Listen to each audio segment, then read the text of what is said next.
Bismillahirrahmanirrahim. Assalamualaikum warahmatullahi wabarakatuh. Kita lanjutkan kembali untuk membahas soal persiapan sains IPA terintegrasi untuk KSM 2021 MI ya, pada tingkat MI. Sebelumnya kita sudah membahas soal persiapan part 1 yaitu nomor 1 sampai dengan 10, dan sekarang kita lanjutkan nomor 11 dan seterusnya. Oke. Di nomor 11 ini saya besarkan dulu. Pada pakaian lembab yang melekat pada tubuh seseorang dapat mengering dikarenakan panas tubuhnya. Nah, ini. Hal ini dapat dijelaskan dengan konsep. Kita sudah pernah belajar ya tentang apa itu konveksi, apa itu radiasi, konduksi, dan sebagainya. Nah, untuk mengenai soal yang ini tentang pakaian lembab yang melekat pada tubuh seorang itu bisa mengering karena panas tubuhnya itu disebabkan dengan konsep apa, kayak gitu ya. Jadi yang ini yang paling betul, yang paling tepat jawabannya adalah yang C, yaitu yang konduksi dan juga penguapan. Sebelum itu kita akan menjelaskan dulu apa itu konduksi dan apa itu penguapan. Ulang dulu ya. Jadi kalau konduksi itu merupakan perpindahan panas dengan menggunakan perantara tidak bergerak. Karena merambatnya melalui suatu medium, maka terbentuklah klasifikasi medium menjadi dua, seperti benda isolator yang tidak menghantarkan panas atau cenderung mudah terbakar, dan benda konduktor yang cenderung menghantarkan panas atau tahan panas. Itu konduksi. Terus kalau penguapan itu apa? Penguapan itu adalah proses perubahan wujud benda dari cair atau liquid menuju benda gas, dikarenakan benda cair tersebut menyerap panas atau menyerap kalor dari lingkungan di sekitarnya. Nah, pada pertanyaan itu kan mengenai pakaian lembab di atas itu maksudnya seperti apa? Seperti ini. Jadi panas dari tubuh kita itu akan tersalurkan melalui pakaian yang terbuat dari kain. Karena kain itu merupakan bahan isolator, jadi ia hanya menyerap panas dari tubuh kita secara merata. Dikarenakan posisi pakaian ini diam, maka perpindahan panas itu terjadi secara konduksi, kayak gitu ya. Karena panas dari dalam tubuh dan belum ditambah panas dari lingkungan, maka titik-titik air di dalam pakaian itu akan berubah menjadi uap atau penguapan karena menyesuaikan suhu lingkungannya. Jadi untuk yang nomor 11, jawaban yang paling tepat itu adalah yang konduksi dan penguapan, yang C. Oke, next nomor 12. Perhatikan pernyataan berikut. Ada kutub mencair, kemudian angin topan, suhu rata-rata bumi meningkat, perubahan cuaca yang tidak stabil, pernyataan yang merupakan dampak pemanasan global terhadap lingkungan. Ini ya, dampak dari pemanasan global. Pemanasan global itu apa sih? Jadi pemanasan global itu adalah meningkatnya suhu rata-rata atmosfer bumi. Kondisi ini itu juga dikenal dengan nama global warming dan menyebabkan perubahan iklim di bumi. Kayak gitulah dampak dari global warming itu apa? Kita lihat yang nomor 1, es kutub mencair, jelas ya. Angin topan, tidak. Suhu rata-rata bumi meningkat, betul. Perubahan cuaca yang tidak stabil, bisa jadi. Nah, 1 dan 3, 1 dan 3 yang benar, berarti jawabannya situ adalah yang B, 1 dan 3. Jadi dampaknya adalah es kutub mencair dan suhu rata-rata bumi itu meningkat. Oke, sekarang kita ke nomor 13. Sebuah mobil yang menggunakan aki sebagai sumber energi sedang melaju. Urutan perubahan energi yang terjadi pada mobil adalah Oke, jadi kalau ini yang dibahas adalah Aki ya. Aki itu merupakan energi kimia, jelas ya. Jadi dari energi kimia itu dirubah menjadi energi listrik. Setelah listrik baru mobil itu dapat bergerak. Jadi jawabannya adalah yang D. Aki itu apa sih sebenarnya? Jadi aki itu adalah alat elektronik yang berfungsi menyediakan arus listrik dengan menyimpan energi dalam bentuk energi kimia dalam sel volta namanya. Ya itu. Jadi ketika kutub positif dan negatif aki ini dihubungkan ya, potensi listrik atau perbedaan tegangan antara kedua kutub itu dapat menyebabkan adanya energi listrik ketika arus listriknya mengalir. Lah, aliran dari arus listrik ini digunakan untuk berbagai hal. Nah, kalau pada mobil ini untuk menggerakkan mobilnya, jadi mobilnya bisa bergerak, maka urutannya yaitu dari kimia ke energi listrik baru ke energi gerak. Jadi jawaban untuk nomor 13 itu adalah yang D. Oke, sekarang nomor 14. Di antara kedua benda pada pilihan-pilihan berikut yang cara kerjanya berdasarkan pada prinsip yang serupa adalah yang A itu ada perahu dayung dan kereta api, beda sekali ya. Kemudian yang B mesin uap dan sepeda, itu juga beda. Kapal selam dan balon udara, yang D kapal selam dan pesawat terbang. Oke. Yang ditanyakan di sini adalah berdasarkan cara kerjanya berdasarkan pada prinsip yang serupa. Untuk soal yang seperti ini, maka jawabannya adalah yang C. Kenapa bisa demikian? Jadi gini, kapal selam itu mengatur jumlah air maupun udara untuk menyelam dan mengapung. Ketika akan menyelam, maka kapal selam ini akan membuka katup tangki balas ya, dan membiarkan air mengisi untuk membuat kapal menyelam biar tenggelam ya, jadi dibuka itu katup tangkinya.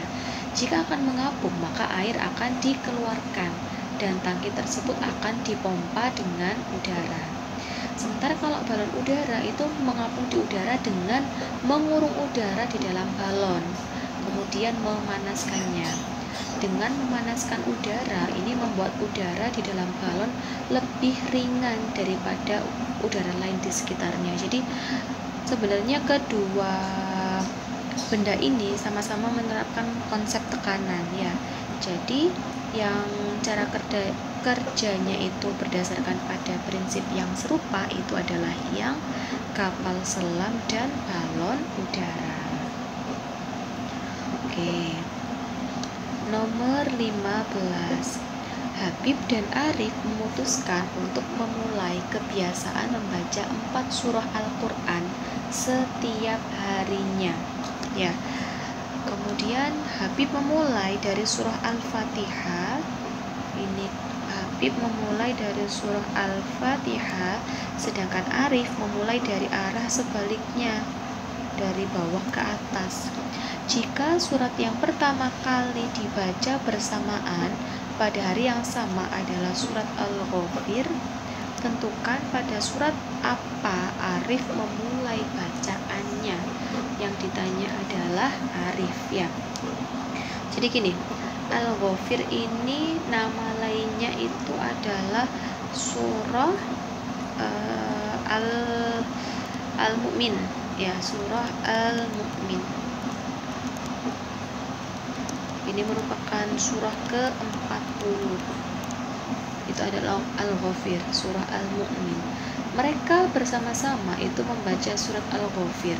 Urutan surah Al-Ghafir ke Al-Fatihah itu otomatis ada 39. Ya kan, karena Al-Fatihah itu yang pertama. Ya, jadi Al-Ghafir ke Al-Fatihah itu ada 39. Maka urutan ke bawah itu juga harus 39. Iya kan? Karena dia sama. Maka bagaimana caranya? Berarti tinggal kita jumlahkan saja. 40 ditambah 39. Hasilnya adalah 70. Lah 79 itu adalah surah apa? Surah An-Nazi'at. Jadi jawabannya untuk yang nomor 15 ini adalah surah An-Nazi'at yang D. Kayak gitu ya. Oke, next. Sekarang kita ke nomor 16. Besar beban yang dapat diangkat agar sistem di bawah ini seimbang sebesar. Jadi ini tentang pesawat sederhana ya, dimana dia ada, kalau di bawah sederhana ini ada titik tumpu,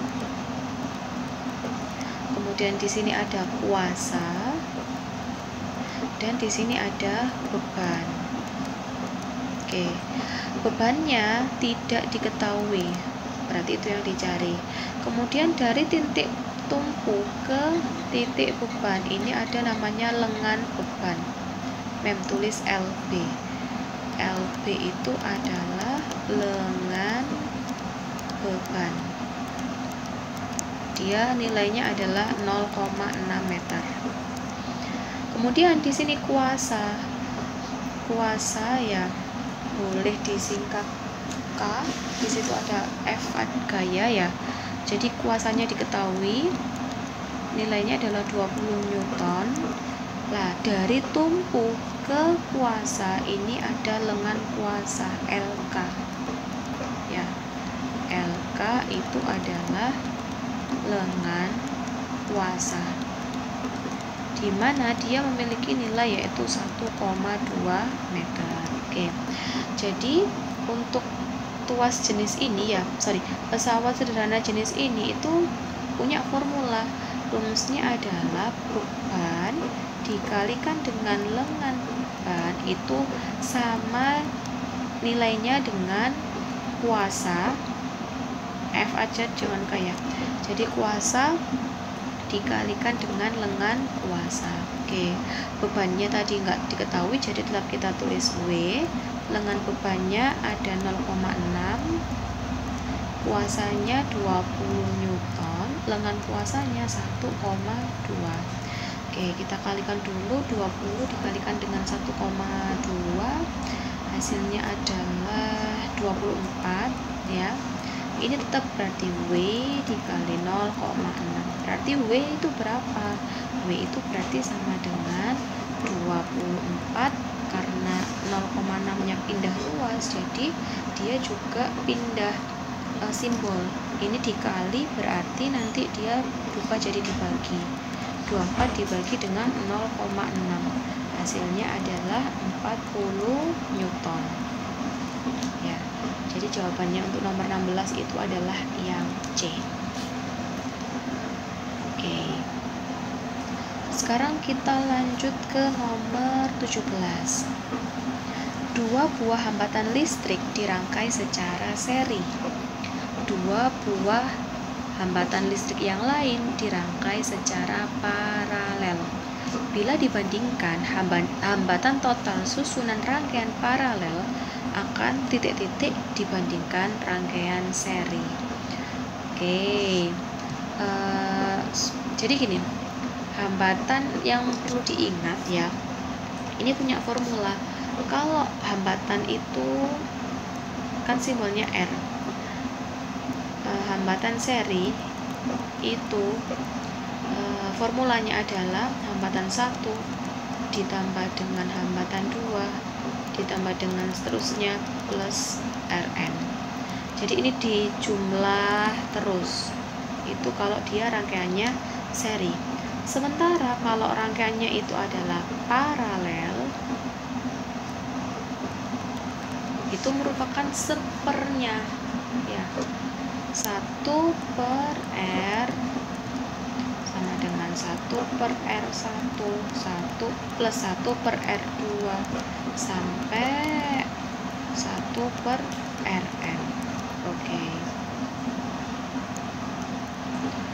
Nah, kalau udah seperti ini sebenarnya langsung bisa diketahui ya, pasti yang paling besar itu yang tidak perlu ada perperan, tidak perlu dalam bentuk pecahan ya. Jadi Yang lebih besar itu adalah rangkaian seri. Kalau soalnya itu bila dibandingkan hambatan total susunan rangkaian paralel. Nah, kalau paralel berarti jawabannya adalah lebih kecil. Kita coba aja dengan soal ya. Dengan misalkan ini saya hapus dulu ya. Jadi saya hapus dulu. Jadi contoh ya, sebagai contoh ada dua buah hambatan kan ini ya.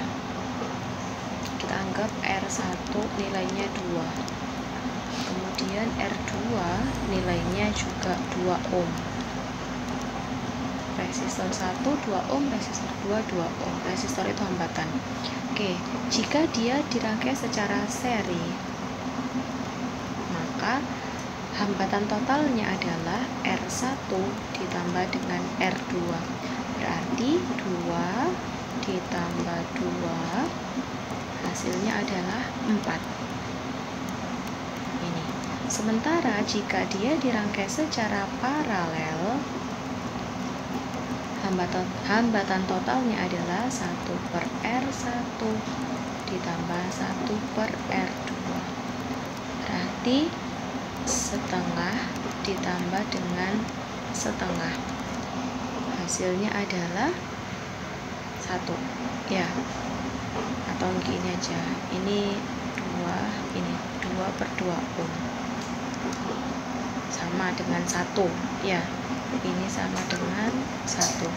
4 dengan 1 lebih besar 4, makanya jadi kalau hambatan total susunan rangkaian paralel itu akan lebih kecil. Jadi jawabannya adalah yang D. Oke, lanjut kita ke nomor 18. Bahan-bahan yang termasuk ke dalam magnet kuat adalah, jadi magnet kuat itu nama lainnya ada ferromagnetik. Ferromagnetik itu adalah benda yang dapat ditarik dengan kuat oleh magnet. Jika benda jenis ferromagnetik ini berada dekat dengan magnet, maka magnet itu akan menarik benda tersebut. Selain itu, contohnya ya, contoh yang termasuk dalam ferromagnetik itu adalah baja, kemudian besi, nikel, dan kobalt. Jadi dari sini yang termasuk dalam magnet kuat itu adalah tadi yang C, besi, kobalt, dan nikel. Oke. Lapisan atmosfer yang dimanfaatkan oleh stasiun radio untuk memantulkan gelombang radio agar dapat tertangkap oleh pendengaran radio adalah lapisan atmosfer ini itu namanya adalah lapisan termosfer. Jadi lapisan termosfer itu nama lainnya adalah lapisan ionosfer, berada di atas lapisan mesosfer. Termosfer ini atau ionosfer itu berada pada ketinggian hingga 300 km dari permukaan bumi. Kemudian suhunya itu dapat melebihi 1000 derajat Celcius ya. Lapisan termosfer atau ionosfer ini itu untuk komunikasi gelombang radio. Kemudian ini juga sebagai tempat mengorbitnya satelit untuk mengelilingi bumi. Jadi kayak gitu ya. Jadi untuk lapisan atmosfer itu yang dimanfaatkan untuk stasiun radio itu adalah lapisan ionosfer atau termosfer. Jawabannya adalah yang A. Lanjut kita ke 20. Alat optik yang digunakan untuk melihat benda yang sangat kecil, kayaknya udah tahu ya, ini yang mudah sekali. Kalau periskop itu bukan, dia berada di kapal. Mikroskop ya, ini jawabannya ya. Kemudian di situ ada teleskop, bukan, teleskop itu untuk melihat benda-benda yang sangat jauh. Kemudian ada episkop, bukan, episkop itu adalah suatu benda yang berguna untuk memproyeksikan gambar yang tidak tembus cahaya dengan sifat bayangannya itu tegak diperbesar, jadi bukan ya. Jadi untuk yang dapat melihat benda yang sangat kecil itu adalah mikroskop. Jawabannya adalah yang B. Oke, nomor 21. Sebuah roller coaster yang berada di taman bermain memiliki 2 puncak dan 1 lembah. Apa sih puncak itu? Jadi puncak itu yang ini A sama yang C, ini adalah puncak. Sementara yang B ini adalah yang lembah. Ya, A sama C itu puncak, kemudian B itu adalah lembah. Pernyataan yang tepat untuk menggambarkan energi ketika kereta bergerak dari titik B ke C. B ke C ini berarti dia posisinya adalah naik, ya. Di situ kalau kita baca sekilas A sampai D itu menerangkan tentang energi potensial sama energi kinetik. Energi potensial, mem singkat EP, ini hubungannya adalah dengan ketinggian. Jadi semakin tinggi suatu benda dari permukaan bumi, maka energi potensialnya semakin besar. Kemudian energi kinetik EK, ini biasanya hubungannya adalah tentang gerak, kayak gitu, ada hubungannya dengan kecepatan. Lah, ketika posisi dari B ke C, otomatis dia kan naik, ya, dia naik. Kalau naik berarti energi potensialnya itu besar, ini pasti semakin besar. Sementara karena dia ini naik, biasanya kalau roller coaster itu naik, dia kan pasti geraknya agak diperlambat, ya kan. Beda kalau turun tuh cepat banget, tapi kalau naik dia geraknya agak diperlambat. Nah, ketika dia diperlambat, otomatis energi kinetiknya, kecepatannya kan menurun, berarti energi kinetiknya semakin kecil, ya, kebalikannya. Jadi jawabannya yang mana? Kita lihat yang A, energi potensial makin kecil. Bukan, jelas salah karena dia naik, ya, ini bukan. Yang B, energi potensial semakin besar. Oke, bisa jadi. Sekarang kita lihat energi kinetiknya semakin kecil, betul ini, tapi kita lihat yang lain dulu. Yang C, energi potensial semakin kecil, ini juga bukan. Yang D, energi potensial semakin besar dan energi kinetik semakin besar. Tidak, ya, energi kinetiknya semakin kecil, berarti jawabannya adalah yang B. Oke, lanjut kita ke nomor 22. Struktur internal bumi dapat dibagi menjadi 4 lapisan utama. Gampang sekali, ya, ada kerak, mantel, kemudian inti. Jadi ada kerak, crush, ya, mantel, kemudian ada inti bumi.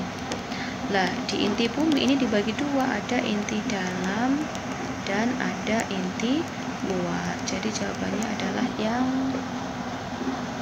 A. Oke. Lanjut kita ke nomor 23. Jarak bumi terhadap matahari bervariasi. Posisi di mana bumi terletak, jarak terjauh dari matahari ini pada soal-soal sebelumnya sudah sering, ya, keluar, ya.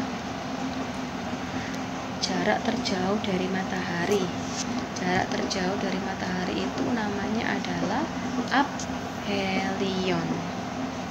Yang B. Kalau perihelion itu jarak terdekat, ya, jarak terdekat ke matahari. Kalau subhelion itu tidak pernah dengar ada subhelion. Kalau parhelion itu node yang sangat cemerlang dalam kalang atau halo matahari, ya. Jadi jawabannya adalah yang B. Sekarang kita ke nomor 24. Oke. Sebuah pensil yang dimasukkan ke dalam gelas berisi air terlihat bengkok seperti pada gambar. Hal tersebut merupakan peristiwa. Oke, jadi gini, saat merambat dalam suatu medium, baik itu udara, air, kaca, dan lain sebagainya, cahaya itu akan menembus lintasan lurus, ya. Akan tetapi apabila terdapat batas dua medium yang berbeda, maka jalannya akan dibelokkan atau tidak lagi menempuh lintasan lurus. Peristiwa pembelokan jalannya cahaya pada batas medium ini disebut pembiasan. Jadi untuk nomor 24 itu adalah jawabannya pembiasan. Apa media yang berbeda? Jadi media yang pertama ini, yang atas ini adalah udara, sementara yang kedua ini adalah air.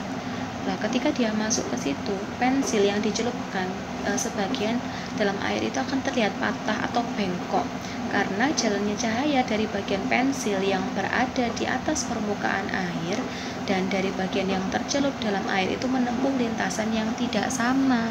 Karena tidak sama, makanya dia terlihat cahayanya itu tidak diteruskan dalam lintasan yang lurus, makanya dia berbelok kayak gitu. Namanya itu adalah pembiasan cahaya. Oke, lanjut kita ke nomor 25. Allah Subhanahu wa ta'ala menyediakan oksigen untuk proses bernafas manusia. Di antara proses yang terjadi pada pernafasan, lah ini kalau misalkan kalian lupa, kalian bisa langsung coba melakukan gerakan pernafasan ya. Jadi ambil nafas. Nah, seperti itu, ambil nafas, jangan dibuang dulu. Kalian lihat prosesnya apa yang terjadi di diafragmanya kalian, paru-parunya seperti apa dan lain sebagainya. Ketika seorang bernafas atau memasukkan udara ke dalam paru-paru, maka yang pertama terjadi itu adalah diafragmanya akan bagaimana? Coba ngambil nafas semuanya.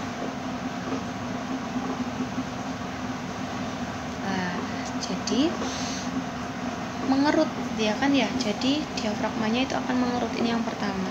Setelah itu apa? Setelah itu volume paru-parunya akan meningkat ya kan, baru udara akan masuk ke dalam paru-paru. Jadi jawabannya yang betul untuk nomor 25 urutannya yang dalam proses pernafasan tadi itu adalah 1, 3, dan 4. Jawabannya adalah yang A. Oke, sekarang kita lihat nomor 26. Allah menciptakan tumbuhan dengan berbagai macam jenisnya.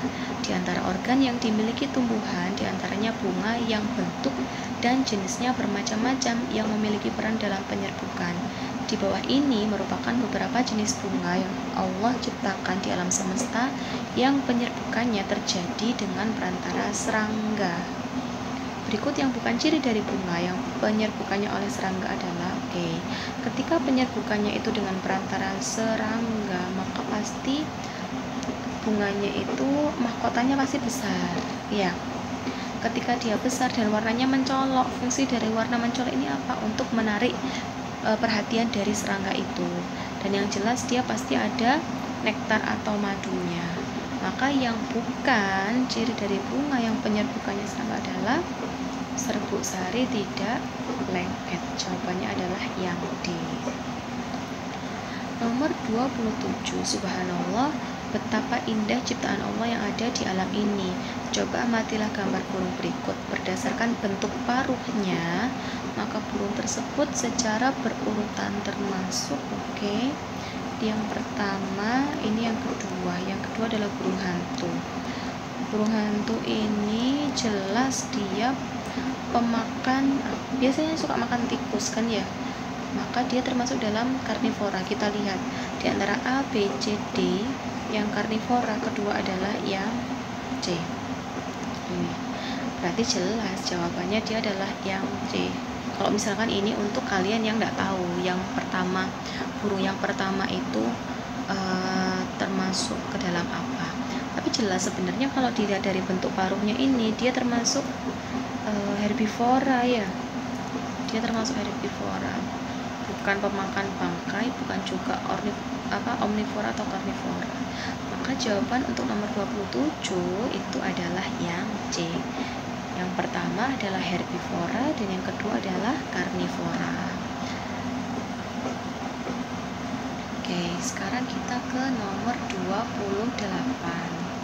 Untuk nomor 28 ini soalnya yaitu persaingan antara makhluk hidup untuk memperoleh kebutuhan hidupnya akan lebih ketat antara yang A, dua individu dengan spesies berbeda dan kebutuhan sama serta menempati habitat yang berbeda. Lah, kalau habitatnya berbeda jelas dia persaingannya nggak sebegitu ketat ya. Dua individu yang dengan spesies sama, kebutuhan sama, habitat berbeda, jadi ini tidak ngaruh. Walaupun sama, tapi kalau habitatnya beda kan otomatis nggak begitu ketat saingannya. Yang C, dua individu dengan spesies berbeda dan kebutuhan sama serta menempati habitat yang sama. Bisa jadi. Oke, kita tahan dulu. Kita lihat yang D, dua individu dengan spesiesnya berbeda, kebutuhannya berbeda, menempati habitat yang sama. Walaupun di habitat yang sama, tapi kalau kebutuhannya berbeda ya dia enggak. Oke, berarti jawaban yang tepat adalah yang C. Jadi gini, interaksi kompetisi itu terjadi apabila dua makhluk atau lebih itu mempunyai kebutuhan yang sama. Itu ya. Tidak harus dari spesies yang sama, namun harus dalam habitat yang sama. Jadi kalau yang ketat itu kebutuhannya sama, habitatnya juga sama, maka dia pasti saingannya ketat. Tidak harus dari spesies yang sama. Contoh ya, contohnya contoh kompetisi antara ulat dan belalang pada satu pohon. Oke, ulat dan belalang ini kan dua spesies yang berbeda, tapi habitat mereka sama ya, yaitu di mana? Di pohon. Lah, ulat dan belalang itu kebutuhannya sama, makanannya dia sama-sama makan daun. Karena berada di habitat yang sama, yaitu di pohon, kemudian kebutuhannya sama, yaitu makan daun di sana, maka persaingan antara ulat dan juga belalang itu sangat ketat, kayak gitu ya. Jadi jawaban yang tepat untuk nomor 28 adalah yang C. Oke, terakhir di nomor 29. Tidak seperti ikan lainnya, hiu merupakan ikan bertulang rawan yang salah satu cirinya tidak memiliki operkulum atau tutup insang. Oleh sebab itu ikan tersebut, jadi apa itu operkulum atau tutup insang? Itu merupakan pelindung insang yang memiliki struktur keras. Jadi mulut operkulum dan insang ini bekerja sama untuk mengatur aktivitas respirasi, aktivitas pernafasan ya. Tahap respirasi itu terdiri dari dua fase kan ya, ada inspirasi yaitu memasukkan udara ditandai dengan mulut terbuka dan operkulumnya tertutup sehingga air dan udara itu masuk ke mulut kayak gitu.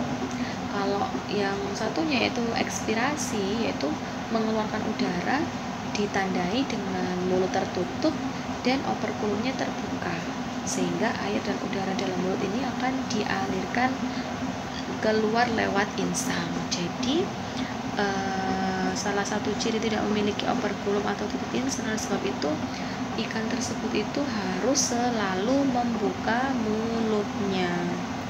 Jadi jawabannya itu adalah yang C. Oke, sekian pembahasan soal simulasi sains IPA terintegrasi untuk persiapan ASM 2021. Semoga bermanfaat dan tetap semangat dalam berjuang. Assalamualaikum warahmatullahi wabarakatuh.